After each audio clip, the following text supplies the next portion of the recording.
I'm here with Tyler Jones, head coach of the Cougar men's basketball team. Looking back at a pair of games last week, a 4-point loss to Maranatha Baptist on Tuesday night, followed up by a solid 9-point win, 69-60 over Roosevelt University on Saturday. And Tyler, obviously that Maranatha loss was a bit of a disappointment, but truly impressive the way your guys came back on Saturday against a very good and athletic Roosevelt team. Yeah, that Maranatha game was a catch game for us. You know, coming off of that Knox win opening night a week ago on Saturday, with the Maranatha game in between the Roosevelt game and the Knox game, and it caught us off guard. And that's my responsibility, you know, to have the guys ready to play. And Maranatha came out and really played a good ball game, and they took it to us. We tried to recover, and we ended up losing the game by 4 points, but we learned a lot. And I wanted to see what type of resolve our kids had at practice the next couple of days in preparation for playing an NAIA Division II team with some scholarship players. And they came back strong. We came back and fought. We were ready to go, and played a very solid game and a complete game against Roosevelt to notch a big victory on Saturday.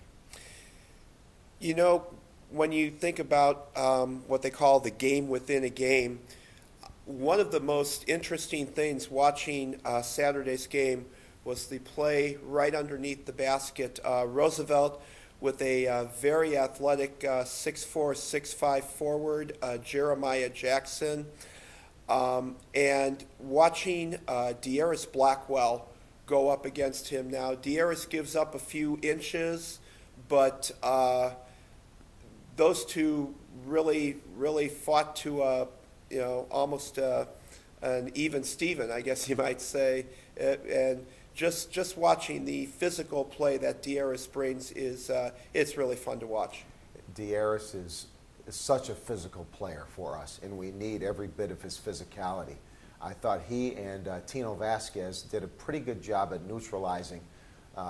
He may be listed at 6'4", 6'5", but you know, he plays like he's 6'6", and he's all of 250 pounds, and that's Jeremiah Jackson, the center for Roosevelt. And again, what De'Aris did to neutralize his size and strength by getting a dozen rebounds, and Tino Vasquez putting his body on him to try to neutralize his strength, was really a game within a game, like you said. We needed every bit of their physical presence to offset a very, very good center player for Roosevelt. Now, Roosevelt came into that game led by two high-scoring guards, and yet on Saturday, the biggest guard on that floor, I thought, was our own Kylan Anderson. Only his third game with the Cougars, 23 points, and even from the opening minutes of the game, he just really took control out there, I thought. You know, we put a lot into scout reports. There's a lot of effort that goes into the preparation, and the two guards that Roosevelt has, their point guard, Tyree York, and Joe Harks, a 4-year starter, and a guy that's logged a lot of big-time minutes and scored a lot of points, are catalysts for that team. And I think between the two of them, we held those guys to about 6 for 22 shooting, and we did a really good job at limiting their strengths. And again, Kylan was terrific.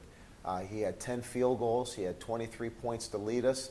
He had some big baskets early in that game, and he certainly had some big ones down the stretch when we needed his productivity. One of the things that sometimes gets overlooked, especially when you have a new point guard, is just the, I guess you might say, the control of the game that he brings. And one of the things I was really impressed about from Saturday's game is that the Cougars were only single digits. I think it was 9 turnovers for the game. And, you know, obviously everybody on the floor has a part in that, but, you know, that does, I think, go back first and foremost to your floor generals' leadership. Well, yeah, and we have 3 guards that we rely on heavily that are going to play big minutes, and that's Kylan Anderson, that's Mike Walmer, and that's Brandon Stinson. And then coming off the bench, we have guards that also will play key roles in how we take care of the ball. Tyler Zastro, we've got Charles Ruffing, Kostas Doxakis. So there's 6 guards that we are going to rely on game in and game out. And each game is its own entity. Each game is its own unique situation. So those guys have to be ready. And one of the things that may not have jumped off of a stat sheet, or if you're looking through the game notes, is the play of Kostas Doxakis coming in and contributing big points in crucial times during the course of the season. And it's no different than Jake Oakley coming off the bench in a critical situation at Knox, which speaks to the senior leadership. We've got a couple of players that have really taken a back seat to some of the younger players and have had to kind of formulate their position as a role player on the team. And Kostas comes in limited minutes and just played fantastic. He gave us that little bit of boost that we needed when we needed a couple of critical baskets, and can't say enough about his floor game, and also Charles Ruffing, who came off the bench to help solidify us offensively and get us into our stuff as well. All right. This Saturday, Tyler, the Cougars are going to open up the conference schedule. You have Lakeland College here, 4:15 start on Saturday at Geisman Gym. And, of course, Lakeland's been one of the top teams in the conference the last couple years.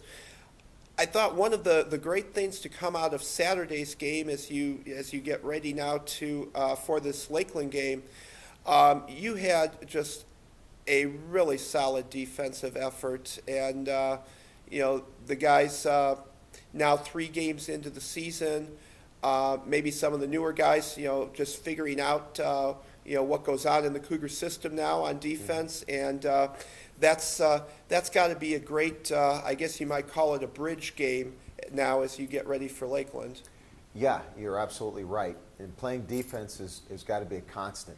Rebounding and trying to guard our opponents at a better than 42% field goal percentage allowed is what we strive for. Trying to hold teams under 70 points is what we strive for.